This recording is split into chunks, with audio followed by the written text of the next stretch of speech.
Hello friends, मैं doctor नान हामिद अपने YouTube channel as classes में आपका स्वागत करता हूं। आज के इस वीडियो में हम सीडीपी यानी चाइल्ड डेवलपमेंट एंड पेडागोजी से रिलेटेड एक चैप्टर है डेवलपमेंट। बहुत ही इंपॉर्टेंट चैप्टर है जिसमें आपको सीटेट के कम से कम हिस्से में 3 से 4 क्वेश्चन देखने को मिलेंगे।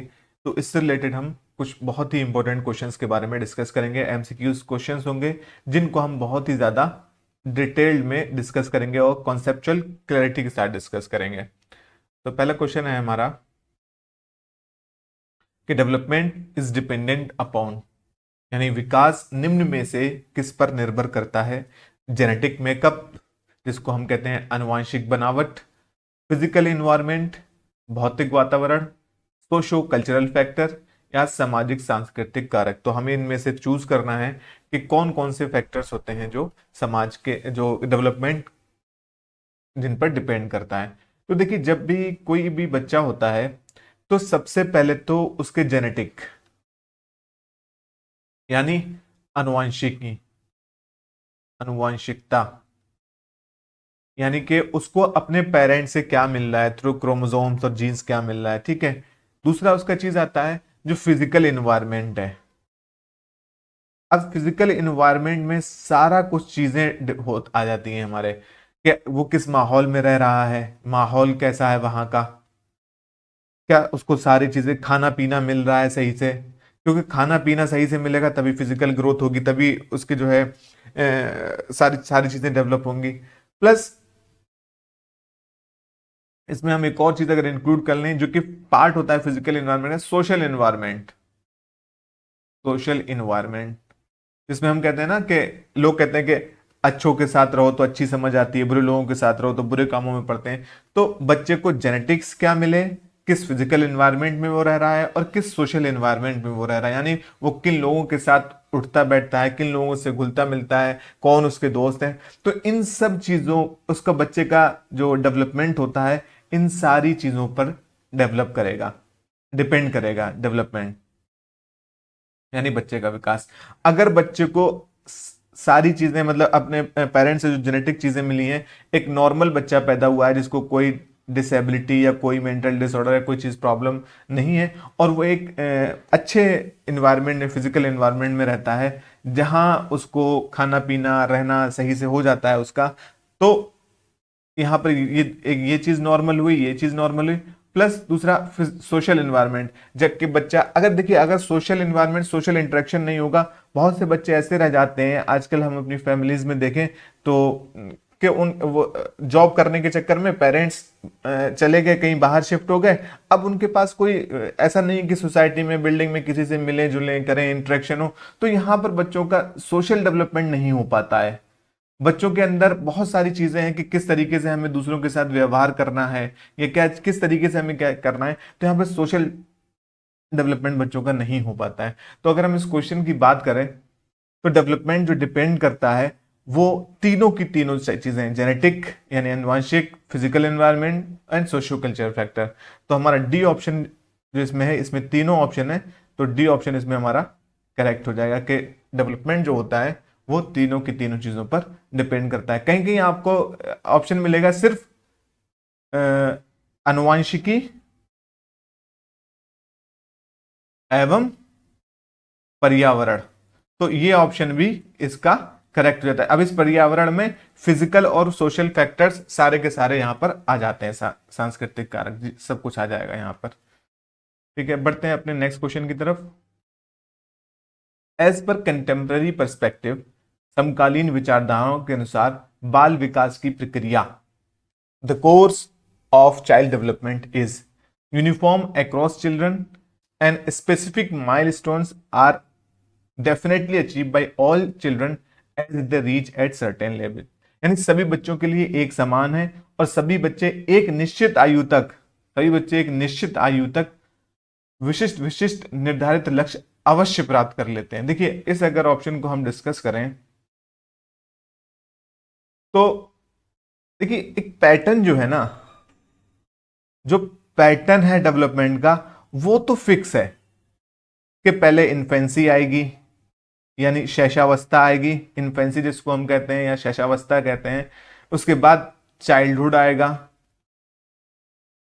ठीक है, उसके बाद एडोलेसेंस आएगा, फिर उसके बाद अडल्टहुड आएगा। ये जो पैटर्न है ना, ये तो यूनिवर्सल है, लेकिन और हर बच्चा गुजरता भी इसी स्टेज से है। ऐसा नहीं है कि किसी कोई बच्चा पहले चाइल्डहुड में आ जाए, एडोलसेंस में आ जाए, उसके बाद इन्फेंसी आए। तो पैटर्न तो यूनिफॉर्म है, एकदम सेम है, यूनिवर्सल है। लेकिन जब बच्चा इन स्टेजेस से गुजरता है, तो जो इन स्टेजेस की करेक्टरिस्टिक्स हैं, जो विशेषताएं हैं, तो जरूरी नहीं है कि जो definitely achieved by all children, जो माइलस्टोन है कि इन्फेंसी की, अगर हम पियाजे की थ्योरी की बात करें, तो ऑब्जेक्ट परमानेंस इस स्टेज के इन्फेंसी के लास्ट, जो कि चलती है 0 से 2 साल, आ जाती है, लास्ट स्टेज में आती है, पियाजे बोलते हैं। हो सकता है कोई बच्चा 2 साल के बाद वो चीज सीखे, और हो सकता है कोई बच्चा 1 से 1.5 साल में वो बात सीख जाए। तो पैटर्न तो सेम है, लेकिन ये जरूरी नहीं है कि सारे के सारे चीजें वो कर लें और यूनिफॉर्म हो। तो multi directional since children grow up in varying context, बहुआयामी है क्योंकि बच्चे विभिन्न प्रकार के संदर्भों में पलते हैं। सही बात है, आजकल जो बच्चा है वो, आजकल हम मल्टी चीजों की बात करते हैं, मल्टी कल्चर, बहुआयामी हर चीज की बात करते हैं। तो इस पे हम और गौर करेंगे और पढ़ते हैं। Completely unpredictable even though development is unidirectional for all, ऐसा नहीं है, कंप्लीटली अनप्रिडिक्टेबल नहीं है। हम कुछ कैरेक्टरिस्टिक्स को देखते हुए हम प्रिडिक्ट कर सकते हैं कि इसका बिहेवियर इस तरीके का होगा, इसका डेवलपमेंट इस तरीके से होगा। कोई बच्चा नॉर्मल पैदा हुआ है तो हम बता सकते हैं उसके एप्टीट्यूड टेस्ट वगैरह लेके ये एक पैटर्न होता है पूरा। तो कंप्लीटली अनप्रिडिक्टेबल नहीं है, तो ये आंसर नहीं हो सकता। क्या पूरा अनुमान बिल्कुल नहीं, बिल्कुल लगाया जा सकता है। तो determine solely by heredity informed received from the parents. अब ये कह रहा है कि सिर्फ माता पिता से प्राप्त अनुवांशिकी गुणों द्वारा ही निर्धारित, बिल्कुल नहीं। सिर्फ हेरिडिटी ही नहीं, बल्कि इसमें एनवायरनमेंट का भी फैक्टर इन्वॉल्व होता है। तो ये ऑप्शन भी नहीं होगा, ठीक है, और ये ऑप्शन भी नहीं होगा, ये भी नहीं होगा। तो हम कह सकते हैं कि हमारा जो कंटेम्प्रेरी पर्सपेक्टिव है डेवलपमेंट का, कि वो मल्टी डायरेक्शनल है, since children grown up in varying context, कि बहुआयामी है क्योंकि बच्चे विभिन्न प्रकार के संदर्भों में पलते बढ़ते हैं। ठीक है, नेक्स्ट क्वेश्चन हमारा आता है कि development of children proceed from to, इस तरीके से क्वेश्चन है, दो ब्लैंक है यहां पे। बच्चों के विकास का क्रम, यानी कहां से कहां तक चलता है। एब्स्ट्रैक्ट टू कॉन्क्रीट, यानी अमूर्त से मूर्त की तरफ, या जनरल टू स्पेसिफिक, या पैर से हेड की तरफ, या पैर से हेड की तरफ, या एक्सट्रीमिटीज टू सेंटर, या हाथ पैर से केंद्र की ओर। देखिए, एब्स्ट्रैक्ट, अमूर्त, अमूर्त और मूर्त में क्या फर्क होता है। मूर्त चीज जिसको हम कहते हैं कि कोई भी कॉन्क्रीट चीज अगर बच्चे के सामने प्रेजेंट, जैसे हम कहते हैं आप मोबाइल में ये वीडियो देख रहे हैं, तो मोबाइल क्या है आपका, एक कॉन्क्रीट है, कॉन्क्रीट चीज है, और जो उसके अंदर सॉफ्टवेयर है, कोई आइडिया है, वो अमूर्त होता है। तो हमारा जो डेवलपमेंट है बच्चों का, वो कॉन्क्रीट से एब्स्ट्रैक्ट की तरफ चलता है, ना कि एब्स्ट्रैक्ट से कॉन्क्रीट की तरफ। तो ये आंसर नहीं होगा, पहला वाला आंसर नहीं होगा। जनरल टू स्पेसिफिक की हम अभी बात करेंगे। टो से हेड नहीं चलता है, टो से हेड नहीं चलता है, बल्कि जो हमारा प्रिंसिपल है वो हेड टू टो चलता है। आपने देखा होगा जब आप किसी छोटे बच्चे को लेते हैं तो उसकी माँ कहती है कि इसके सर के नीचे हाथ लगा लेना, ठीक है। कुछ 1-2 महीने के बाद क्या होता है, वो अपने हेड को सब मतलब रोकना सीख जाता है, फिर उसके हाथ लगाने की जरूरत नहीं पड़ती है। तो सबसे पहले जो कंट्रोल आता है बच्चे को, वो अपने हेड पर ही आता है। तो हेड टू टो होता है, इसलिए ये भी आंसर नहीं हो सकता। एक्सट्रीमिटीज टू सेंटर, ऐसा नहीं होता है, बल्कि कोई भी बच्चा है तो यहां सेंटर से एक्सट्रीमिटीज की तरफ चलता है, जिसको हम प्रॉक्सिमल डिस्टल भी कहते हैं। आगे हम डिस्कस करेंगे इसको।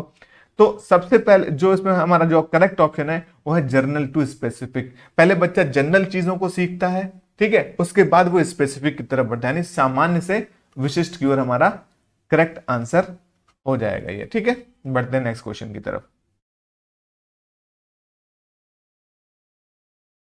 निम्न में से कौन सा नियम ये सुझाव देता है कि शरीर के विभिन्न अंग विकास के विभिन्न चरणों में भिन्न भिन्न दरों से विकसित होते हैं।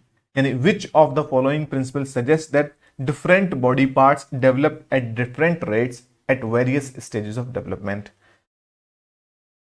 के जैसे कि मैंने अभी स्टेजेस बताई, एक बताई मैंने इन्फेंसी, एक बताई उसके बाद चाइल्डहुड, एडोलेसेंस, फिर एडल्टहुड, ठीक है। तो मैंने बताया कि इनमें जब बच्चे का इन्फेंसी होती है, शैशवावस्था जब होती है तो बच्चे का फिजिकल डेवलपमेंट सारी चीजें हो रही होती हैं।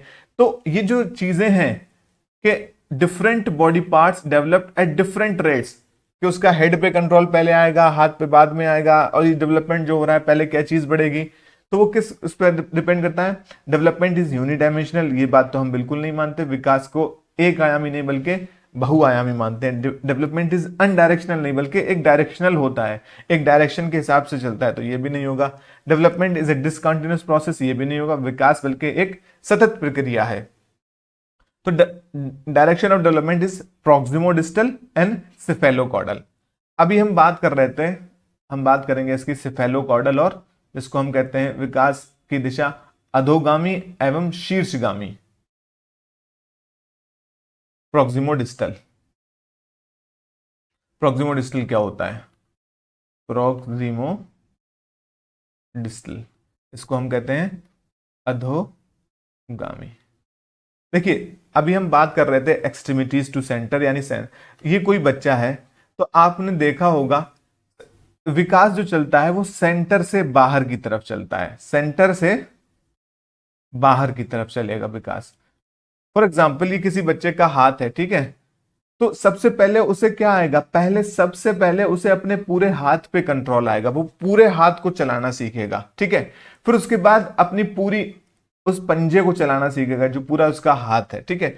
और सबसे लास्ट में जो हमारी फिंगर होती है ना, फिंगर की टिप पर सबसे लास्ट में उसको अपना कंट्रोल आएगा, सबसे लास्ट में।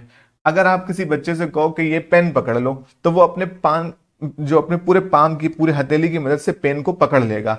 लेकिन अगर आप उससे कहो कि कोई पतली चीज, जैसे कोई आपने नेडल दे दी या कोई भी और चीज दे दिया जिसको उसे फर्श से या किसी तरीके से उठाना है, तो वो नहीं उठा पाता है। बॉल को तो वो उठा लेगा, अपने दोनों हाथों से करेगा और अपने पाम की हथेली की मदद से उठा लेगा, लेकिन कोई छोटी सी चीज है उसको नहीं उठा पाएगा। क्यों? क्योंकि उसको अभी अपनी इन फिंगर टिप्स पे, जो टिप्स होती है ना लास्ट की, जो एकदम टिप होती है, उन पे कंट्रोल नहीं आ पाता है। तो इसी को हम कहते हैं प्रॉक्सिमोडिस्टल। नेक्स्ट हमारा इसमें मैंने अभी बताया सिफेलोकॉर्डल, सिफेलोकॉर्डल, इसको हम शीर्षगामी कहते हैं। अभी मैंने एग्जाम्पल दिया था कि बच्चे का जो हेड होता है, सबसे पहले बच्चे को अपना हेड पे ही कंट्रोल आता है। तो हम कह सकते हैं शीर्षगामी में कि बच्चे का जो डेवलपमेंट होता है वो सर से पैर की तरफ होता है। इसी को हम कहते हैं सिफेलोकॉर्डल, यानी कि बच्चे का जो डेवलपमेंट होता है वो ऊपर से नीचे की तरफ। सबसे पहले वो अपने हेड पे कंट्रोल सीखेगा, फिर नेक पे, फिर शोल्डर पे, इस तरीके से बच्चा कंट्रोल करता हुआ सीखता है। तो डिफरेंट स्टेजेस में डिफरेंट जो बॉडी पार्ट डेवलपमेंट होते हैं वो होता है हमारा answer number D is the correct answer, ठीक है। बढ़ते हैं नेक्स्ट क्वेश्चन की तरफ।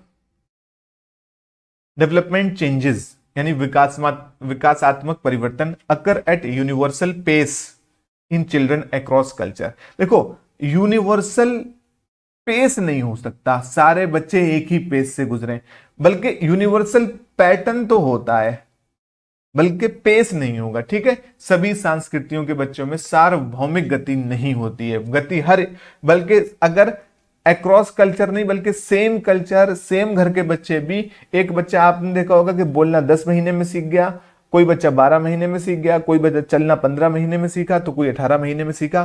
तो पेस जो है, जो गति जो है वो हर बच्चे की अलग अलग होती है, तो इसको गलत हुआ। Occur at very fast paced till middle childhood and then stop, ऐसी बात नहीं कि स्टॉप हो जाती है, तो ये भी गलत हो गया। Always occur in a linear manner and are unidimensional, linear manner में नहीं चलती है, हमेशा एक रेखीय नहीं होती है और एक आयामी भी नहीं होता है, तो ये ऑप्शन भी हमारा नहीं होगा।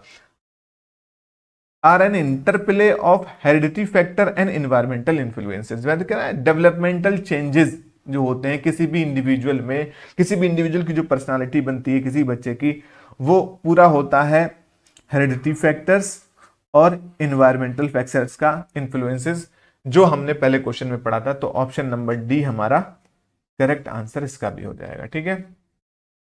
बढ़ते हैं नेक्स्ट क्वेश्चन की तरफ। डेवलपमेंट इज एक आयामी, एक दिशीय में बदलाव किया जा सकता है, totally genetically pre program. Totally genetically नहीं होता है, genetically plus environmental influences. Unidimensional भी नहीं होता है, यूनिडायरेक्शनल भी नहीं होता है, मॉडिफाइबल होता है, में बदलाव किया जा सकता है। अब बदलाव कैसे किया जाएगा? अब देखो, हेरिडिटी तो हमें हमें मिल गई पेरेंट्स से, हेरिडिटी हमें पेरेंट्स से मिल गई। अब इसमें बदलाव का सिर्फ और सिर्फ एक ये रीजन है, इन्वायरमेंट, कि हम किस पर्यावरण में उसको डाल रहे हैं। अगर हमने अच्छे पर्यावरण में डाला तो उसका डेवलपमेंट भी अच्छे तरीके से होगा, उसे सारी चीजें हमने अच्छे से दी, खाना पीना अच्छा मिला, उसको पढ़ाई लिखाई अच्छी मिली, सब कुछ अच्छा मिला, तो एक वो फुल फ्लेज अच्छी पर्सनालिटी के रूप में निकल के आएगा। दूसरी तरफ अगर हमने उसको पर्यावरण अच्छा नहीं मिला, खाना पीना भी नहीं मिला, खाना पीना मिला तो उसको अपने पेरेंट्स का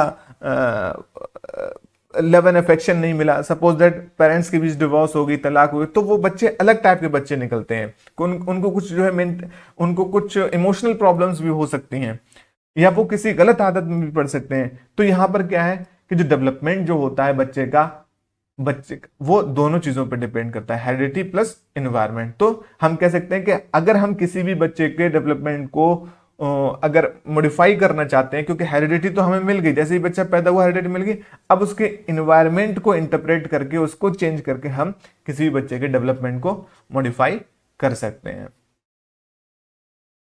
नेक्स्ट हमारा आता है, choose the correct statement about development, यानी विकास के विषय में सही वक्तव्य चुनिए। ठीक है, डेवलपमेंट इज यूनिडायरेक्शनल एंड यूनिडायमेंशनल नहीं होता, विकास एक दिशा। डेवलपमेंट इज मॉडिफाइबल, अभी हमने पढ़ा है, तो ये आंसर इसका करेक्ट हो जाएगा। आगे की, development is totally individual achieve development वाले student at same age and pace, ऐसा नहीं है भाई, अभी अभी हमने डिस्कस किया, सेम एज और सेम पेस में नहीं करते, तो इसका बी आंसर इसका करेक्ट हो जाएगा। ठीक है, इन the context of children development includes, बच्चों के संदर्भ में विकास के अंतर्गत आते हैं only qualitative quantitative both neither. देखिए, डेवलपमेंट जो होता है हमने पढ़ा वो क्वांटिटेटिव यानी मात्रात्मक भी होता है,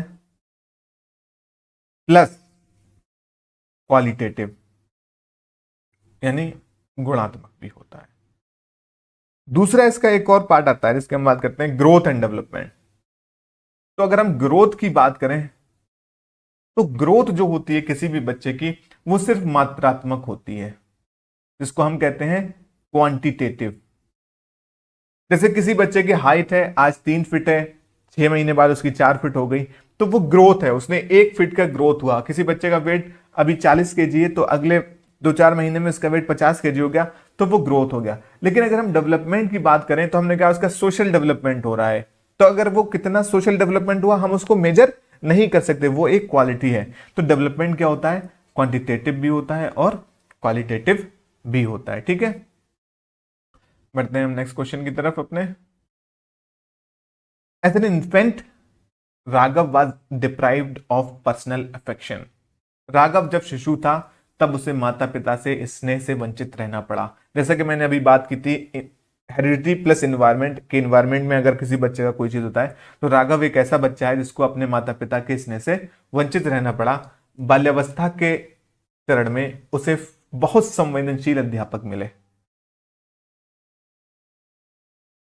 जब वो क्लास में था, ठीक है, बाल्यावस्था में था, चाइल्डहुड उसका चल रहा था, तो बहुत संवेदनशील अध्यापक मिले, फिर भी उसे लोगों पर विश्वास करने में परेशानी होती है। अब वो लोगों पर विश्वास नहीं कर पाता और वो जोखिम लेने का साहस नहीं दिखा पाता। राघव के विषय में विकास का कौन सा मुद्दा एकदम स्पष्ट रूप से वर्णन होता है। As a infant Raghav was deprived of personal affection. In his late childhood he found considerate teachers, yet he has issues trusting people and lacks courage to take risk. Which issue of development aptly describe Raghav's case? Continuity और discontinuity issue, निरंतरता और अनिरंतरता का मुद्दा, या early और letter experience issue, nature और nurture issue, uniformity और individual issue. देखिए, यहां पर कंटिन्यूटी डिसकंटिन्यूटी की कोई बात नहीं हो रही, नेचर एंड नर्चर की कोई बात नहीं हो रही, यूनिफॉर्मिटी इंडिविजुअल इशू की कोई बात नहीं हो रही, क्योंकि उस राघव को कोई प्रॉब्लम नहीं है। राघव की जो हेरिडिटी है वो एकदम उससे नॉर्मल बच्चा पैदा हुआ है, लेकिन उसका इन्वायरमेंट जो हुआ है ना, इन्वायरमेंट में चेंजेस हो रहे हैं। पहले उसे बच्चे का अपने माता पिता का प्यार नहीं मिला, फिर उसके बाद उसको टीचर बहुत संवेदनशील और बहुत कंसिडरेट मिले, तो उसे अर्ली जो पहले एक्सपीरियंसेस मिले और बाद में एक्सपीरियंसेस मिले, उसका इशू है। तो option number B is the correct answer. अब एक एक चीज है यहां पर, नेचर और नर्चर इशू। आपके क्वेश्चन उसमें, आपके क्वेश्चन में एग्जाम में एक क्वेश्चन आता है कि नेचर और नर्चर इशू जो है, इसमें नेचर का क्या मतलब है, नेचर और नर्चर। तो यहां पर जो, जैसे हम बात करते हैं नेचर और नर्चर के हेरिडिटी प्लस एनवायरमेंट, तो यहां पर जो नेचर है वो एनवायरमेंट नहीं, बल्कि इस नेचर का मतलब यहां पर हेरिडिटी है, यानी अनुवांशिकता, कि हमें पेरेंट्स से क्या चीज मिल रही है। तो इस बात का ख्याल रखें, आपके एग्जाम में ये चीज पूछी जाती है कि नेचर और नर्चर में। और नर्चर क्या है कि हम किस बच्चे की किस तरीके से तरबियत करते हैं। यहां पर नर्चर जो है वो वातावरण है, ये वातावरण है, ये नेचर कि हम पेरेंट्स से किस तरीके का नेचर मिला, क्या हेरिडिटी में मिला, तो वही चीज है। तो ये बात आप ध्यान रखिएगा कि नेचर वर्सेस नर्चर में, नेचर मीन्स हेरिडिटी और नर्चर मीन्स वातावरण, कि किस तरीके से उसकी परवरिश की जा रही है, चीजें दी जा रही हैं उसे, ठीक है। तो ये चीज है यहाँ पर। नेक्स्ट क्वेश्चन की तरफ बढ़ते हैं कि नेक्स्ट क्वेश्चन है आपका, which one of the following statement is correct with respect to development of children. बच्चों के विकास के संबंध में निम्नलिखित में से कौन सा कथन सही है। The domains of development are distinct and unrelated from one another. विकास के क्षेत्र स्पष्ट हैं और उनका एक दूसरे से कोई संबंध नहीं है, बल्कि संबंध बिल्कुल होता है। एक क्षेत्र दूसरे क्षेत्र से बिल्कुल संबंधित और बहुत घनिष्ठ संबंध है इनका। Different theories of child development agree on the same ideas regarding development of children। यानी बाल विकास से संबंधित विभिन्न सिद्धांतों बच्चों के विकास के विषय में एक मत है, एक मत नहीं है भाई, बहुमत है। कोई कहता है कि कॉग्निशन का रोल है, कोई कहता है कि सोसाइटी का, सोशल कल्चर का रोल है, तो एक मत तो नहीं है, तो ये आंसर भी नहीं होगा। Development of children is influenced by their social context. यानी बच्चों का विकास उनके सामाजिक संदर्भ से प्रभावित होता है, बिल्कुल प्रभावित होता है। जैसे कि अभी हमने राघव के केस में देखा, उसे पहले माता पिता का प्यार नहीं मिला और फिर उसको टीचर ऐसा मिला, तो उसका डेवलपमेंट जो है उसके सोशल कॉन्टेक्स्ट से प्रभावित हो रहा है। Development is smooth and continuous process for all children. Development is smooth and continuous process. देखो डेवलपमेंट एक स्मूथ प्रोसेस नहीं है, उसमें बहुत ज्यादा उतार चढ़ाव आएंगे। कंटिन्यूअस प्रोसेस तो है, कंटिन्यूअस प्रोसेस तो है, लेकिन हर बच्चे के लिए डेवलपमेंट स्मूथ नहीं होता है। किसी किसी बच्चे को बहुत मतलब जो स्टेजेस होती हैं, परेशानियां होती हैं डेवलपमेंट की, वो प्रॉब्लम से सफर करता है। The most appropriate answer of this question is development of children is influenced by the social context. यानी बच्चों का विकास उनके सामाजिक संदर्भ से प्रभावित होता है। ये करेक्ट आंसर होगा यहां पर।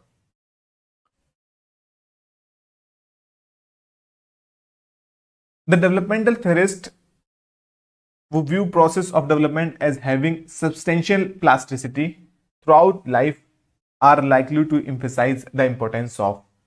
विकासात्मक सिद्धांतवादी मानते हैं कि विकास की प्रक्रिया जीवन भर चलती होती है। इस संदर्भ में किसकी भूमिका बेहद महत्वपूर्ण है।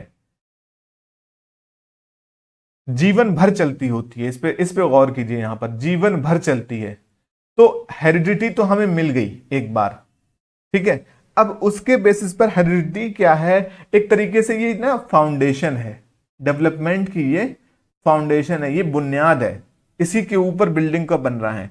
तो अब जब थ्रू आउट दी लाइफ चलेगी, पूरे जीवन भर चलेगी, तो सिर्फ स्पेसिफिक इंटेलिजेंस की बात नहीं होगी, क्रिस्टलाइज इंटेलिजेंस की बात नहीं होगी, बल्कि इन्वायरमेंट और एक्सपीरियंसेस की बात होगी कि बच्चा किस इन्वायरमेंट में प्लेस किया जाता है, उसको किस तरीके के एक्सपीरियंसेस दिए जाते हैं, तो इसकी बात यहां पे की जाएगी। तो the most correct answer is option number B, वातावरण एवं अनुभव का आंसर होगा।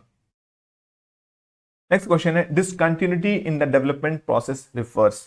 विकासात्मक प्रक्रिया में असातत्य के क्या मायने हैं। यानी new ways of understanding the world that emerge during the process of development.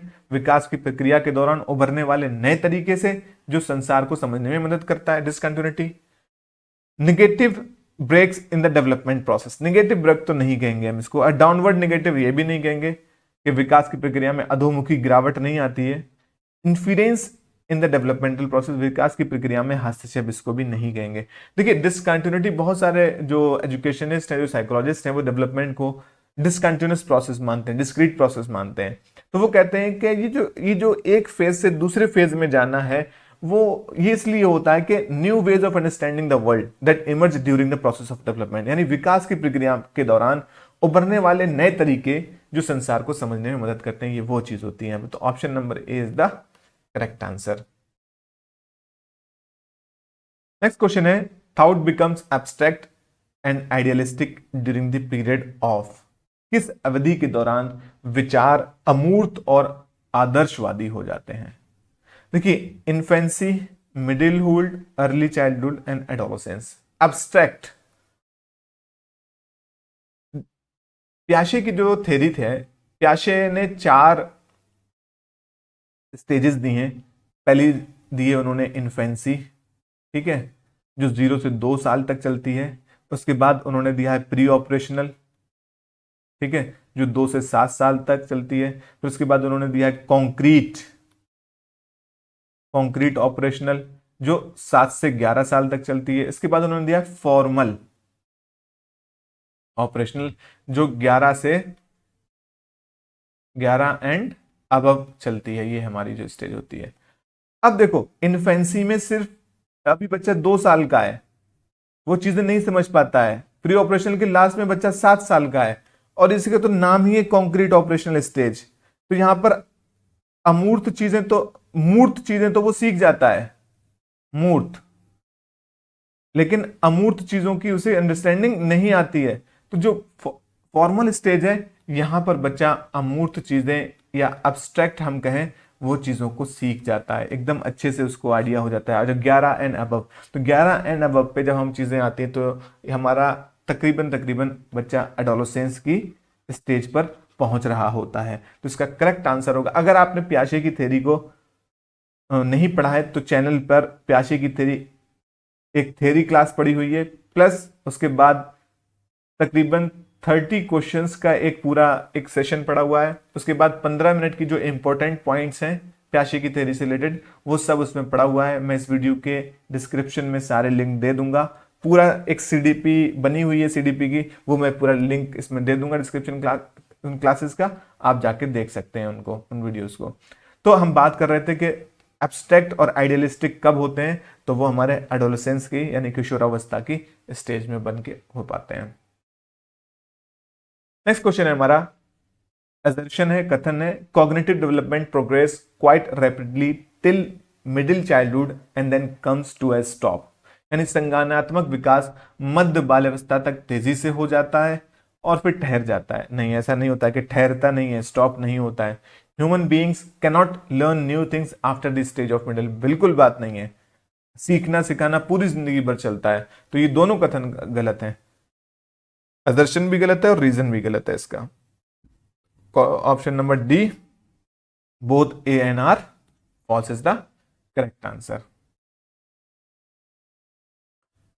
खाली जगह is the result of the continuous and complex interaction between heredity and socio cultural environment. सही, एकदम यहां पर डेवलपमेंट इज द रिजल्ट, अगर हम ऐसी बात करें, development is the result of the continuous and complex interaction between heredity and socio cultural environment, यानी अनुवांशिकता और सामाजिक सांस्कृतिक वातावरण के बीच निरंतर और जटिल प्रक्रिया से कौन सा विकास प्रभावित होता है? ओनली कॉग्निटिव बिल्कुल नहीं, ओनली सोशल डेवलपमेंट बिल्कुल नहीं, बोथ कॉग्निटिव नहीं, बल्कि जब हमने बात की थी तीनों डेवलपमेंट की बात की थी कि physical, cognitive and social development, जितने भी डेवलपमेंट हैं सारे के सारे प्रभावित होते हैं। तो ऑप्शन नंबर डी हमारा करेक्ट आंसर हो जाएगा इसका। In the context of development of children it is correct to say that, यानी बच्चों के विकास के संदर्भ में कौन सा कथन सही है? Everything is determined by the genes, नहीं, हमने कहा था कि सिर्फ जीन से या हेरिडिटी से नहीं होता है, बल्कि एनवायरमेंट का भी रोल होता है। विकास पूर्ण रूप से आनुवंशिकता पर निर्धारित नहीं किया जाता है। Everything is determined by environment, ऐसा भी नहीं है कि सिर्फ पर्यावरण का ही रोल है। Both nature and nurture play an interactive role. और 3/4 of trait are inborn while environment. ऐसा कुछ नहीं है कि 3/4 वहां से मिल गया, रेस्ट वहां से मिल गया, ऐसा कुछ नहीं है। बस ये है कि both nurture and nature play an active role. यहीं पे देखिए फिर से ये वर्ड आया, नेचर और नर्चर। यहां पर नेचर का मतलब क्या है, हेरिडिटी यानी अनुवांशिकता ही है। ठीक है, तो इस बात का ख्याल रखिए। और नर्चर विकास में दोनों अनुवांशिक, देखो यहां पे लिखा हुआ है अनुवांशिकता एवं पर्यावरण, तो इस बात को आप नोट कर लें कि नेचर मींस अनुवांशिकता और नर्चर मींस पर्यावरण होता है। ठीक है, आपके एग्जाम में ये क्वेश्चन आया हुआ है।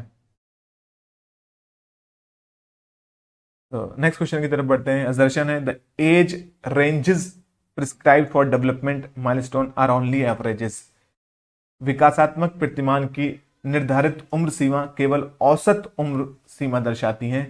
इसका रीजन है children develop at different rates and reach developmental milestones at different points. ये कह रहे हैं कि जो स्टेजेस दी गई हैं डेवलपमेंट की वो सिर्फ एवरेज हैं। बच्चे अलग अलग दिशा मतलब अलग अलग टाइम पे अलग अलग माइलस्टोन अचीव करते हैं। जैसे कि मैंने अभी बताया कि पियाशे ने 0 से 2 दिया है, 2 से 7 दिया है, 7 से 11 दिया है, 11 एंड अबव दिया है। तो जो इनकी कैरेक्टरिस्टिक्स बताई गई हैं तो वो ऐसा नहीं है कि हर बच्चा 0 से 2 में वो अचीव कर ले, हर बच्चा 7 से 11 में वो अचीव कर ले। ये एक पैटर्न है, सिर्फ एक एवरेज है। कोई बच्चा हो सकता है वो चीज 1.5 साल की उम्र में अचीव कर ले, और कोई हो सकता है वो 2.5 साल की उम्र में अचीव करे, कोई हो सकता है वो 10 साल की उम्र में अचीव कर ले, और कोई हो सकता है 13 साल की उम्र में अचीव करे। तो वो सिर्फ एक एवरेज है। ठीक है, और क्योंकि ये लिखा हुआ है different rates and reach development milestone at different points. ठीक है, तो इसके दोनों बातें सही हैं, एक आदर्शन भी सही है और इसका रीजन भी एकदम सही है। तो आंसर नंबर 1 इसका करेक्ट आंसर हो जाएगा। It is important to focus on the development of children from infancy to adolescence. बच्चों के विकास पर शैशवावस्था से किशोरावस्था तक ध्यान देना जरूरी है, बिल्कुल जरूरी है भाई। इन्फेंसी से और एडोलेसेंस तक बहुत ही ज्यादा ध्यान देना होता है बच्चे की, बहुत सारी चीजें। इन्फेंसी में बच्चे तो पूरा डिपेंडेंट होता है अपने पेरेंट्स पर, केयर टेकर्स पर। एडोलेसेंस में और भी ज्यादा, उसको बहुत सारे इश्यूज होते हैं, अपना रोल आइडेंटिटी का और इन सब चीज का इश्यूज होते हैं, बहुत सेंसिटिव पीरियड होता है। तो अब इसका रीजन क्या दे रहे हैं ये, even though the first few hours of the life are significant for development. बिल्कुल डेवलपमेंट होते हैं, यद्यपि जीवन के शुरुआती कुछ वर्ष विकास के लिए बहुत महत्वपूर्ण है।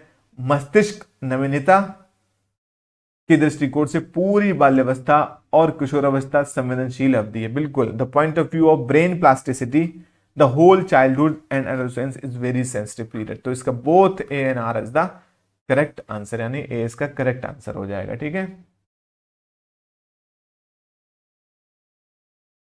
नेक्स्ट क्वेश्चन है while principle of development does the following example straight. बच्चे के विकास एक सीधा पथ नहीं है, ये आगे बढ़ता और फिर पीछे मुड़ता है, फिर आगे बढ़ता है। उपरोक्त वाक्य को विकास के किस सिद्धांत से दर्शाता है। प्रिंसिपल ऑफ यूनिफॉर्मिटी बिल्कुल नहीं, प्रिंसिपल ऑफ स्पाइरल यानी चक्रीय बढ़ोतरी, इसको अभी देखेंगे। डेवलपमेंट इज यूनिडायरेक्शनल नहीं है, डेवलपमेंट इज डिसकंटिन्यूअस, ये भी बात नहीं, गलत है। तो ये तीनों गलत हुए। तो प्रिंसिपल ऑफ स्पाइरल डेवलपमेंट, देखिए जब बात होती है डेवलपमेंट की, तो डेवलपमेंट जो होता है वो ऐसा नहीं है कि यहां से स्टार्ट किया और सीधा यहां तक पहुंच गया, ऐसा नहीं है। बल्कि डेवलपमेंट जो चलता है वो थोड़ा आगे बढ़ा फिर पीछे आएगा, फिर यहां पर थोड़ी देर कंसोलिडेट करेगा अपने आप को, चीजों को इकट्ठा करेगा, फिर आगे बढ़ेगा, फिर चलेगा, फिर चलेगा, फिर आगे बढ़ेगा, फिर चलेगा, फिर आगे बढ़ेगा, इस तरीके से चलेगा। तो इसको हम कहते हैं कि डेवलपमेंट जो होता है वो चक्रीय होता है, या हम कहते हैं ये स्पाइरल होता है। वो एक लीनियर लाइन इस तरीके की नहीं होता, एक रेखीय सरल रेखीय या हम कहें एक रेखीय नहीं होता है। ठीक है, तो डेवलपमेंट जो होता है हमारा वो स्पाइरल या चक्रीय होता है। ठीक है, तो इसका करेक्ट आंसर क्या हो जाएगा, B answer is the correct answer, चक्रीय और बढ़ोतरी आंसर हो जाएगा इसका। ठीक है, नेक्स्ट क्वेश्चन की तरफ हम बढ़ते हैं। कंटेम्पररी थेरिस्ट कंसिडर चाइल्डहुड, समकालीन सिद्धांत बचपन को क्या मानते हैं। As a social construct, as a sacred period in all cultures, सभी संस्कृतों में पवित्र काल, as a period of great stress and anxiety. Childhood में कहाँ एंजाइटी और स्ट्रेस होती है, बच्चे खाते पीते खेलते कूदते मजे करते हैं। As a period of development till the age of puberty, as a period of development नहीं, ऐसा भी नहीं है। बल्कि अगर हम आज के आधुनिक समकालीन और इसकी बात करें तो वो चाइल्डहुड को एज ए सोशल कंस्ट्रक्शन के रूप में देखते हैं, एक सामाजिक संरचना के रूप में देखते हैं। बच्चे इंटरेक्ट करते हैं और वो अपनी नॉलेज का और इन सब चीजों का निर्माण खुद से करते हैं। ठीक है, select the statement about development that is not correct. देखिए जहां पर नॉट वाले क्वेश्चन आया करें ना, तो क्वेश्चन पेपर में फौरन इसको सर्कल कर लिया कीजिए नॉट को। अब ये नॉट जब आपने सर्कल कर लिया तो आपको इसमें देखना है कौन सा आंसर होगा। Development is multi dimensional and multi directional बिल्कुल होता है भाई, सही बात है। Development is not affected by cultural changes, भाई हम बहुत देर से पढ़ रहे हैं कि development is affected by cultural changes, तो इसमें नॉट का है तो यही आंसर हो जाना चाहिए। अब आगे पढ़ लेते हैं। Development is a life long process, तो डेवलपमेंट लाइफ लॉन्ग प्रोसेस है। Development follows a predictable pattern, हमने बात की थी पैटर्न जो होता है वो प्रेडिक्टेबल होता है, तो यही बात इसमें ये नॉट जो लगा हुआ है ना अफेक्टेड बाई कल्चर, तो इसका आंसर नंबर बी करेक्ट हो जाएगा। जहां पर भी नॉट करेक्ट या ये सब पूछ रहे हैं तो उस नॉट को करेक्ट कर लीजिए आंसर, अदरवाइज गलत होने के चांसेस हो जाते हैं। असर्शन है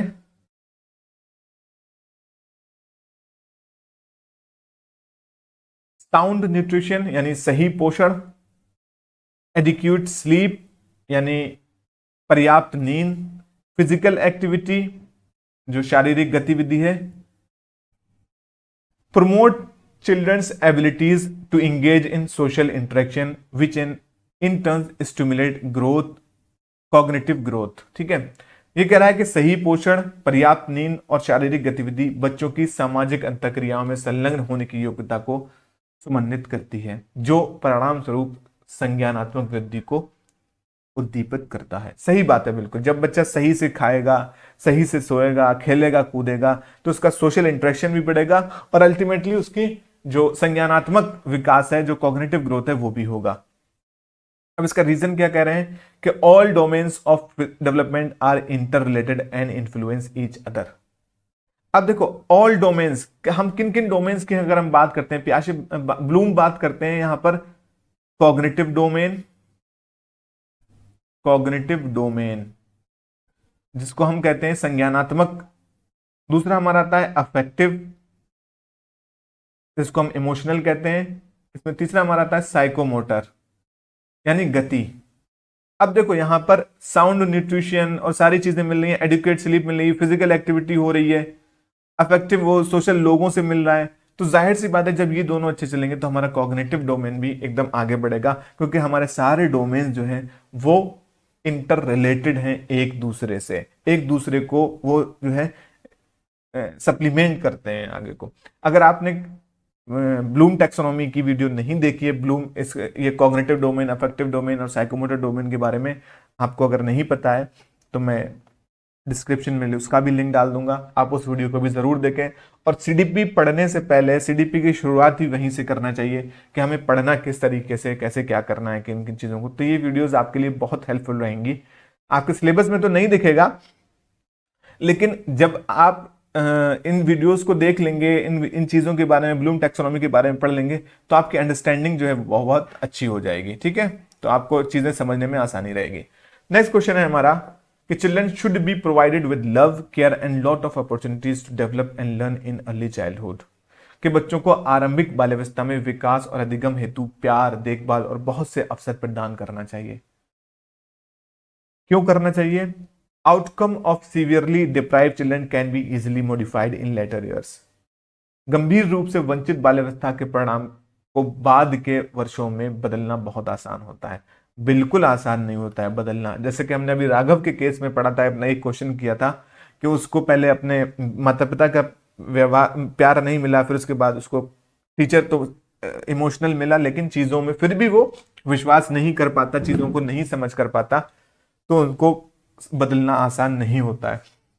तो हमारा असर्शन तो ठीक है, लेकिन ये रीजन इसका गलत है, तो इसको हम A is true but R is false, is the C is the correct answer. Next question की तरफ बढ़ते हैं। Which stage of development is characterized by lot of hormonal changes and an active search for identity. मैंने भी बताया था कि जो इन्फेंसी में हार्मोनल चेंजेस नहीं होते हैं, बच्चा बस 0 से 2 साल का होता है, अर्ली चाइल्डहुड में भी नहीं होता है, मिडिल चाइल्डहुड में भी नहीं होता है, ये सारी चीजें 3 से 6 तक चलती है, 6 से 12 तक चलती है। लेकिन जब हम सर्च फॉर आइडेंटिटी, जब अपना रोल वो सर्च कर रहा होता है, तो ये जो हमारी स्टेज होती है वो हमारी स्टेज होती है एडोलेसेंस की, किशोरावस्था की। इसमें बच्चे हार्मोनल चेंजेस हो रहे होते हैं उनके। अगर लड़के हैं तो उनके दाढ़ी मूंछ आना स्टार्ट हो जाती है, ठीक है। अगर लड़कियां हैं तो उनकी बॉडी में चेंजेस आना स्टार्ट हो जाते हैं, उनके जो है और भी बहुत सारी चीजें स्टार्ट हो जाती हैं। तो यहां पर हमें देखने को मिलता है एडोलेसेंस की स्टेज। तो सी ए इज द करेक्ट आंसर, ठीक है। The development period in which internalized norms are questioned and the opinions of the peer group usually become more important than family is called। विकास की उस अवधि को क्या कहते हैं जब आत्मसात मानकों पर प्रश्न उठाया जाता है और अक्सर परिवार की तुलना साथियों की राय बहुत महत्वपूर्ण हो जाती है। देखिए इन्फेंसी में तो साथी कोई ज्यादा 0 से 2 साल तक क्या होता है, बच्चा अपने पेरेंट्स पर ही डिपेंडेंट होता है। अर्ली चाइल्डहुड और मिडिल चाइल्डहुड में भी बच्चा बस थोड़ा सा मिलना घुलना स्टार्ट करता है और दोस्ती उसकी इस लेवल तक नहीं पहुंचती है। लेकिन एडोलेसेंस की एज में जो बच्चों ने कह दिया, जो बच्चों ने मान लिया, अपने पेरेंट्स की नहीं मानते हैं बच्चे। किशोरावस्था में पेरेंट्स की नहीं सुनेंगे, लेकिन अगर कोई दोस्त वो बात करे तो फौरन मान जाते हैं, उनका ज्यादा रोल होता है। तो किशोरावस्था एडोलेसेंस इसका आंसर हो जाएगा। नेक्स्ट बढ़ते हैं हम। Proximodistal principle is illustrated in which of the following example. अधोगामी सिद्धांत को निम्नलिखित में से किस उदाहरण में दर्शाया गया है। अभी हमने पढ़ा था प्रोक्सिमो डिस्टल जो हमारा जो सिद्धांत होता है वो कहता है कि हमारे बच्चे का डेवलपमेंट वो सेंटर से यानी सेंटर से बाहर की तरफ होता है। तो देखते हैं, infant develop vision before the use of their arms. तो विजन और आर्म्स का इसमें शिशु अपनी बाहों को इस्तेमाल करने से पहले दृष्टि विकसित करता है, ऐसा कुछ नहीं है, ठीक है। तो ये गलत है। Infant develop cognitive abilities and then learn language. ये ये जो ये जो स्टेटमेंट है वो चलता है पियाजे वर्सेस वाइगोस्की के बीच में। इन दोनों की वीडियो पड़ी हुई है, आप चैनल पे जाकर देख सकते हैं। तो ये भी इसका आंसर नहीं है। Infant first learn to move their torso and then their arms and legs. शिशु पहले अपने धड़ फिर अपने हाथ और पैर को हिलाना सीखते हैं। बिल्कुल सही बात है। पहले बच्चा आपने देखा होगा पूरा पलट जाएगा, ठीक है, उसके बाद उसको अपने हाथ पे कंट्रोल आएगा। इसी को हम कहते हैं सेंटर टू एक्सट्रीमिटीज चलता है। Infant learn cooing before babbling. ये लैंग्वेज चॉमस्की के हम थ्योरी में ये सब चीज पढ़ेंगे, कोइंग और बैबलिंग। चॉमस्की की भी चैनल पे वीडियो पड़ी हुई है, आप जाके देख सकते हैं। तो प्रोक्सिमो डिस्टल जो सिद्धांत होता है वो कहता है कि पहले टॉर्सो यानी पूरे धड़ को चलाना सीखता है, उसके बाद आर्म्स और लेग्स पे कंट्रोल आता है। तो option number C is the correct answer. तो यहां पर क्वेश्चंस खत्म होते हैं। आपको देखिए ये तो थे हमारा क्वेश्चन सेशन था, ठीक है। इससे पहले भी मैंने थ्योरेटिकल जो पार्ट है वो डेवलपमेंट से रिलेटेड वो पूरा का पूरा चैनल पे कराया हुआ है। तो मैं उसके लिंक डिस्क्रिप्शन बॉक्स में डाल दूंगा। क्वेश्चन के साथ साथ आपको थ्योरी क्लासेस भी कॉन्सेप्चुअल क्लैरिटी के लिए बहुत ज़्यादा ज़रूरी है। उसमें मैंने हर चीज़ को बहुत ज़्यादा डिटेल में डिस्कस किया है। तो आप उन वीडियोस को ज़रूर देखें, उसके बाद क्वेश्चंस लगाएं। और अगर कोई डाउट होता है तो आप मुझसे कमेंट सेक्शन में ज़रूर पूछें, मैं आंसर करने की पूरी कोशिश करता हूँ, आंसर करता हूँ चीज़ों का। आप मुझे अगर कोई कमेंट कोई डाउट आ रहा है तो मुझे बता सकते हैं कि आप इस टॉपिक पर कोई वीडियो बना दें, तो मैं भी उस टॉपिक पर वीडियो बनाने की पूरी कोशिश करूंगा। अगर आपको वीडियो पसंद आती है तो आप वीडियो को लाइक करें, अपने दोस्तों के साथ शेयर करें और चैनल को सब्सक्राइब ज़रूर करें। तो मिलते हैं नेक्स्ट वीडियो में नेक्स्ट टॉपिक के साथ। तब तक के लिए good bye and thank you.